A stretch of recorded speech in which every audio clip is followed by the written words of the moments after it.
잠언 12장 13절로 23절입니다. 악인은 입술의 허물로 인하여 그물에 걸려도 의인은 환난에서 벗어나느니라. 사람은 입의 열매로 인하여 복록에 족하며 그 손에 행하는 대로 자기가 받느니라. 미련한 자는 자기 행위를 바른 줄로 여기나 지혜로운 자는 권고를 듣느니라. 미련한 자는 분노를 당장에 나타내거니와 슬기로운 자는 수욕을 참느니라. 진리를 말하는 자는 의를 나타내어도 거짓 증인은 계율을 말하느니라. 혹은 칼로 찌름같이 함부로 말하거니와 지혜로운 자의 혀는 양약 같으리니라. 진실한 입술은 영원히 보존되거니와 거짓 혀는 눈 깜빡일 동안만 있을 뿐이니라. 악을 꾀하는 자의 마음에는 괴울이 있고 화평을 논하는 자에게는 희락이 있느니라.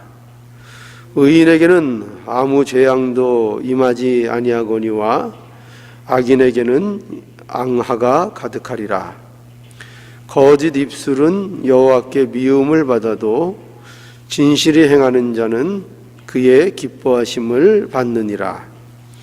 슬기로운 자는 지식을 감추어 두어도 미련한 자의 마음은 미련한 것을 전파하느니라. 오늘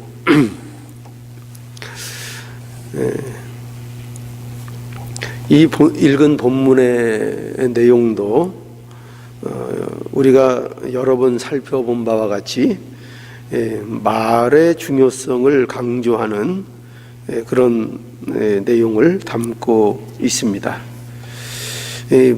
말이라는 것이 굉장히 중요하지요. 그래서 오늘도 이 말씀을 통해서 말의 중요성을 우리 다시 한번 생각해보는 시간을 갖도록 하겠습니다. 13절과 14절을 읽겠습니다. 악인은 입술의 허물로 인하여 그물에 걸려도 의인은 환난에서 벗어나느니라. 사람의 입은 열매로 인하여 복록에 족하며 그 손에 행하는 대로 자기가 받느니라. 이 13절과 14절에는 말의 중요성을 우리에게 강조하고 있습니다. 그래서 악인의 입술의 허물로, 그러니까 악한 말의 결과로 나타나는 것이 뭐냐 하면, 악한 말은 결국 그 말을 한 사람에게 그게 이제 올무가 된다는 거죠. 그것이 덫이 된다 이겁니다. 그 짐승을 잡을 때 놓는 그 덫이 있잖아요. 잡기 위해서. 근데 이 악인의 말은 그 말 자체가 덫이 돼서 자기를 올가매는, 자기를 위험에 처하게 하는 그런 말이 된다. 이렇게 얘기하고 있고, 또 의인의 말은 그 말이 같은 말이라도 의인의 말, 좋은 말, 이런 말은 결국 어떤 덫이 있더라도 거기에서 벗어나게 하는 그런 결과를 갖게 한다. 그래서 악한 말의 결과와 좋은 말의 결과를 우리에게 말해 주시고, 그리고 그 말의 중요성을 우리에게 강조하고 있는 겁니다. 14절에도 마찬가지죠. 사람은 입의 열매로 인하여 복록에 족하며 그 손에 일하는 대로 자기가 받느니라 라고 해서, 좋은 말의 결과는 그것이 좋은 열매로 나타나고, 그것으로 인하여 결국 자기가 수고한 대로 결과를 받는 이런 좋은 결과를 갖게 된다. 이게 이제 좋은 말을 해야 되는 이유이고, 좋은 말의 중요성을 우리에게 강조하고 있는 것입니다. 그래서 이 말을 잘하는 거 굉장히 이제 중요한 겁니다. 좋은 말을 하는 거. 그래서 그 야고보서에도 보면은 말에 대한 그 어떤 가치를 얘기할 때 그 마치 그 말은 무엇과 같은가 하면은 배의 그 키와 같다.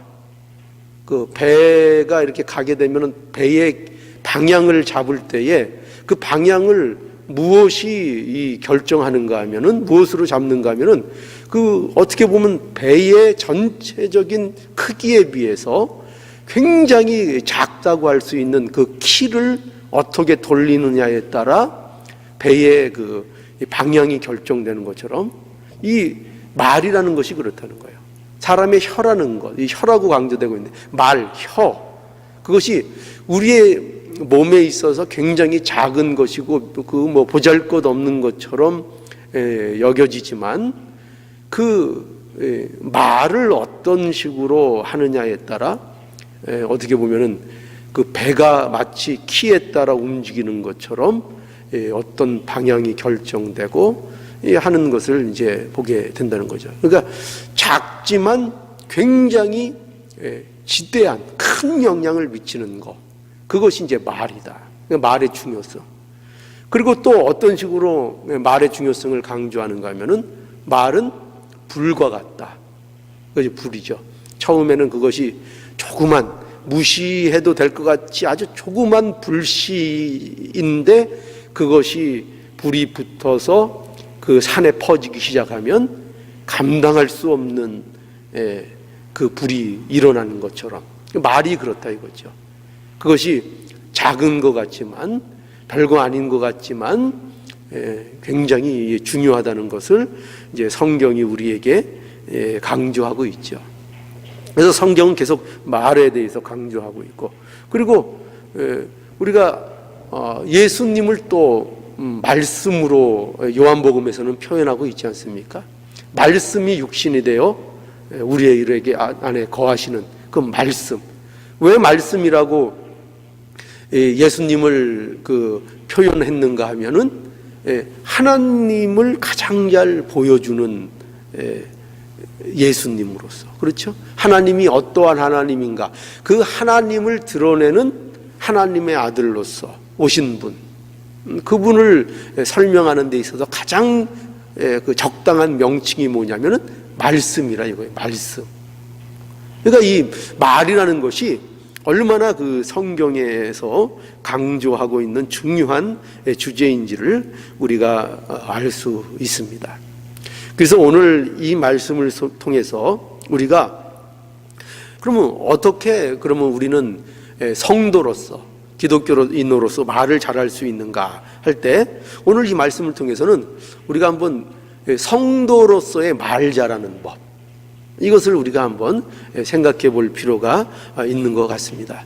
그러니까 말을 이제 성도가 잘한다는 것은 다른 그 세상적인 차원과는 좀 다른 차원으로 우리가 좀 이해를 해야 합니다. 성경이 가르쳐 주는 대로 우리가 좀 생각해 보겠는데요. 그러면 우리가 말 잘하는 것은 뭐냐 할 때 그것은 첫 번째로 이런 겁니다. 15절과 그 16절을 한번 다시 보시겠습니다. 15절과 16절. 자, 미련한 자는 자기 행위를 바른 줄로 여기나 지혜로운 자는 권고를 듣느니라. 예, 여기 보면은 말 잘하는, 우리 성도들의 말 잘하는 데 있어서 무엇이 말 잘하는 것이냐 할 때 그것은 여기 지혜로운 자는 권고를 듣는다 이렇게 되어 있습니다. 듣는다. 그러니까 우리가 보통 말을 잘한다 하면은 일반적으로 생각할 때는 우리가 말하는 것만 생각하잖아요. 말을 유창하게, 말을 뭐 조리 있게, 말을 합리적으로 어떻게 잘 전달하는가, 또 그 내용이 얼마나 좋은가. 물론 그런 면이 먼저 우리 말 잘한다는 것에 포함이 되지만, 그러나 여기서 우리에게 말씀해 주는 건 뭐냐면 말 잘하는 데는 하는 것만 말 잘하는 것이 아니라 말 잘하는 것의 가장 중요한 요소는 뭐냐면 듣는 것이다. 그러니까 말 잘하는 것이 뭐냐면 듣는 것을 잘하는 거, 듣는 귀를 열어서 남의 의견을 잘 들어주고, 또 우리가 신앙생활에 있어서도 내가 하나님 앞에 무언가를 계속 요구하고 무엇을 말하기보다는 하나님이 내게 뭐라고 하시는가를 듣는 거. 이게 기도도 누가 기도를 잘하느냐 할 때, 기도는 우리는 무조건 우리 쪽에서 하는 것으로 할 때, 열심히 뭔가를 할 때 기도를 잘한다, 이렇게 우리가 쉽게 생각할 수 있지만, 정작 기도도, 잘하는 기도는 뭐라고요? 하나님이 뭐라고 하시는가를 듣는 기도, 하나님의 뜻이 무언가를 듣는 것, 듣는 것이 기도를 잘하는 것이다. 또 우리가 말을 하는 것도 성도로서 어떤 것이 말을 잘하는 것이냐면은 잘 듣는 것, 이것이 말을 잘하는 것이지, 일방적으로 말하고 일방적으로 자기의 주장을 고집하고 하는 것은 결코 말을 잘하는 것이 아니다. 아무리 유창하게 말을 해도 그것은 말을 잘하는 것이 아닐 수 있다는 것을 우리가 알아야 되겠습니다. 그래서 여기 보면은 미련한 자는 자기 행위를 바른 줄로 여기나, 이게 무슨 얘기인가 하면은 자기가 옳다고 여기기 때문에 뭘 한다는 거예요? 자기가 계속 말을 하는 거죠. 계속 주장을 하고 계속 고집을 하고, 자기가 옳다고 생각할 때 생기는 가장 큰 약점이 뭐예요? 뭐죠? 안 듣는 거죠. 자기가 일단 옳다고 한번 결정을 내려버리면 그 다음부터는 길을 닫아버려요. 이게 사람이 갖고 있는, 어떻게 보면 굉장히 큰 약점이라고 할 수 있습니다. 그래서 언제나 우리 성도들은 자기가 옳다고 여겨질 때 조심을 해야 되는 거예요. 내가 옳은 일을 하고 있을 때 조심해야 되는 거예요. 그때부터는 어떻게 된다고요? 안하무인이 돼요. 아무것도 안 보여. 왜? 내가 옳으니까. 내가 옳으니까 다른 사람들에 대해서는 여지를 안 주는 거예요. 다른 사람들의 처지에 대해서는 생각하지 않고 길을 닫아버리는 그런 모습을 갖게 되는 거죠. 그러니까 자, 그런 의미에서 말 잘하는 것은 듣는 것이다 라는 것을 우리에게 말씀하고 있고요. 그 다음에는 거기 그 16절을 보면은, 미련한 자는 분노를 당장에 나타내거니와 슬기로운 자는 수욕을 참느니라 라고 해서, 이 미련한 자는 분노를 당장에 나타난다. 그러니까 이거 어디에서 우리가 어떻게 이 말을 이해해야 되는가 하면은, 어떤 자기가 듣기 싫은 말을 들었을 때, 어떻게 자기에 대한 나쁜 말을 듣거나 어떤 그런 대화 속에서 미련한 자는 그 자기의 화를 당장에, 그것을 즉각적으로 드러내는 그런 대응을 한다는 거죠. 분노한다. 그러니까 그런 말을 한다 이거죠. 절제하지 못하는 말, 분이 일어나는 말, 참지 못하고 내뱉는 자제력이 없는 말, 이런 말을 하게 되는데, 이것은 말을 못하는 말이 되는 거고, 그죠? 성경의 얘기는 못하는 말이고, 말을 잘하는 것은 참는 것이다. 참는 것. 그러니까 말은 무조건 한다고 잘하는 게 아니에요.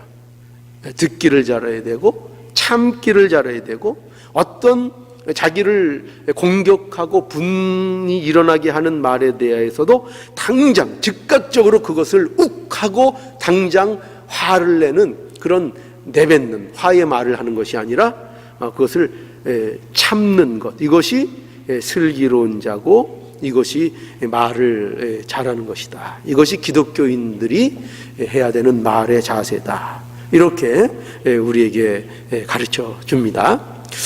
그런 말이 이제 또 어디에서 발견되는가 하면은, 오늘 그 끝에 23절에도 그렇게 강조되고 있죠. 23절에 보면, 슬기로운 자는 지식을 감추어 두어도 미련한 자의 마음은 미련한 것을 전파하느니라.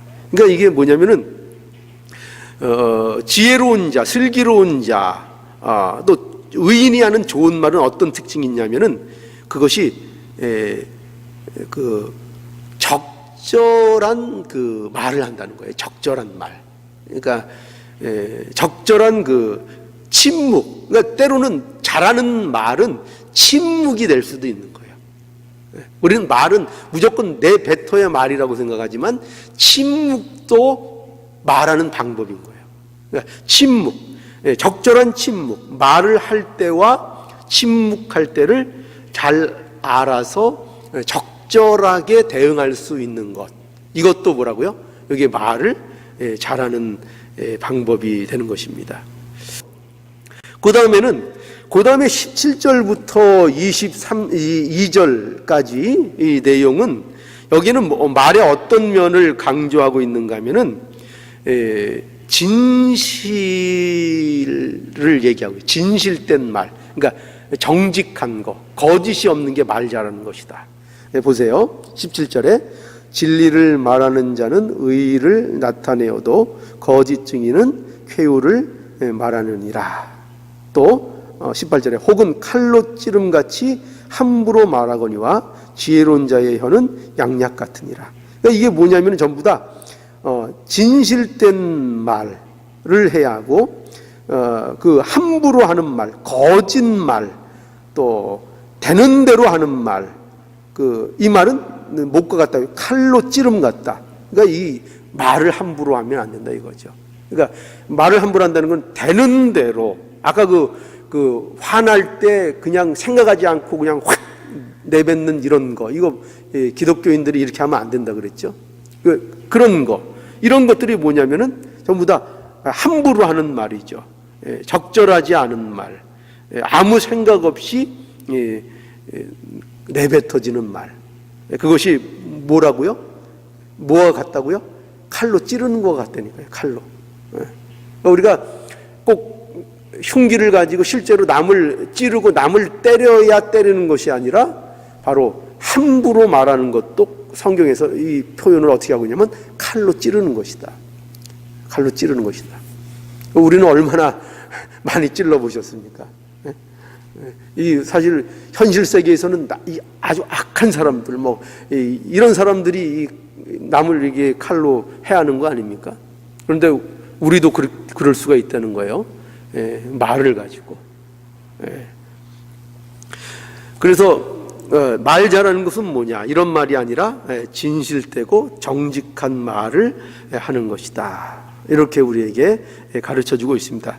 그런데 여기 말을 하는 것에 있어서 진리를 말하는 자는 의를 나타내어도 거짓 증인은 쾌유를 말하느니라 할 때, 이 말한다는 이것에 그 중요한 어떤 의미가 있는데, 여기서 이 말한다, 진실을 말하고 특별히 정직을 말한다고 할 때 이 말한다는 이 뜻은 이런 의미를 가져요. 그 숨을 쉬다, 말하다는 이 말이 숨을 쉬다라는 그 원어의 뜻을 갖고 있습니다. 그러니까 뭐냐면은 우리 이제 성도들이 어떤 말이 우리에게 나가야 되냐면은 정직하고 지혜로운 말을 우리가 하는 삶이 돼야 되는데, 그런데 그 정직하고 진실된 말이 마치 숨을 쉬는 것처럼 자연스럽게 우리에게 배어있는 진실함으로 우리에게 나와야 된다는 거예요. 그러니까 여러분, 숨을 쉬는 것이 우리에게 거북한 일이 아니잖아요. 숨을 억지로 쉬나요? 또 그리고 숨을 안 쉴 수 있나요? 그렇지 않죠. 우리는 자연스럽게 숨을 쉬는 거예요. 숨은 우리에게 있어서 가장 자유로운 또는 자연스러운 현상인 것처럼 성도들에게 있어서 어떤 말을 성도들이 해야 하느냐 할 때 진실되고 정직한 말, 거짓되지 않은 그런 말을 해야 한다 하고 말하고 있는 것입니다. 그러니까 말하는 가장 좋은 재주는 진실인 거죠. 정직을 얘기하는 것이 말을 가장 잘하는 것이다, 이렇게 우리에게 말하고 있는 것입니다. 그런 의미에서 성경은 우리에게 거짓을 버리라고 계속 요구하죠. 우리 서신서의 바울의 그 말씀들도 보면은 새 사람의 삶을 살 때에 그 새 사람의 삶의 가장 중요한 내용 중에 하나가 거짓을 버리고 참된 말을 하라는 거예요. 그런데 그 거짓을 버리고 참된 말을 하라는 것은 뭐냐면 무엇을 얘기하겠어요? 그건 물론 우리에게 정직하게 말에 있어서 누굴 속이지 않는 것이 중요한 것인데, 그 속이지 않는 것이 뭘 얘기하냐면은 우리의 인생에 있어서 내가 성도로서의 삶의 거짓을 보이지 말라는 거예요. 그게 뭐죠? 내가 성도가 됐다는 것은 내 안에 복음이 있다는 거예요. 하나님의 자녀가 되었다는 거예요. 그러니까 내 안에는 뭐가 담겨 있어요? 복음이 담겨 있죠. 우리 이 질그릇과 같은 이 우리 연약함 속에 우리는 보배인 그 복음을 우리가 담고 있어요. 그런데 우리가 그러면 담고 있기 때문에, 그 보배를 담고 있기 때문에 우리의 진실된 삶은 뭐냐, 정직한 삶은 뭐냐면은 그 복음에 합당한 삶을 사는 것, 하나님의 자녀로서의 삶을 우리가 이 세상에서 살아가는 것이, 그것이 우리 성도들에게 있어서는 그것이 진실한 거예요. 그게 정직한 거예요. 그렇죠? 만약에 우리 안에 있는 것을 살아가지 못하면 우리는 정직하지 않은 것이죠. 그렇지 않아요? 그러니까 세상에서 아무리 세상적으로 도덕적이고 윤리적으로 착한 말을 하고 착한 소리를 듣고 산다고 해도 내 안에 있는 복음, 하나님이 주신 그 신자로서의 복음을 이 땅에 드러내지 않는 삶을 산다면, 근데 세상적으로는 선해요. 그렇다 하더라도 그는 어떤 삶을 사는 거예요? 성도로서 거짓된 삶을 사는 거죠. 정직하지 않은 삶을 사는 거죠. 그러니까 이 사도 바울이 계속 우리에게 거짓을 말하지 말고 참된 것으로 살아라, 참으로 이웃을 대하라 할 때에는, 그것이 물론 우리가 어떤 면에 있어서 세상적인 것을 속이지 않는 것도 물론 그거는 들어있지만, 가장 중요한 의미는 뭐라고요? 하나님의 복음을 담은 자로서의 삶을 성실히 살아가는 것, 그것이 거짓 없는 삶인 것, 그리고 그것이 거짓말이 아닌 것을 우리에게 말하고 있는 것입니다. 자, 그래서 오늘 이 말씀을 통해서 말의 중요성과 말을 잘하는 것이 성도로서는 무엇을 얘기하는가 할 때 몇 가지 우리가 살펴봤습니다. 말을 하는 것만이 잘하는 것이 아니라 듣는 것이 잘하는 것이다.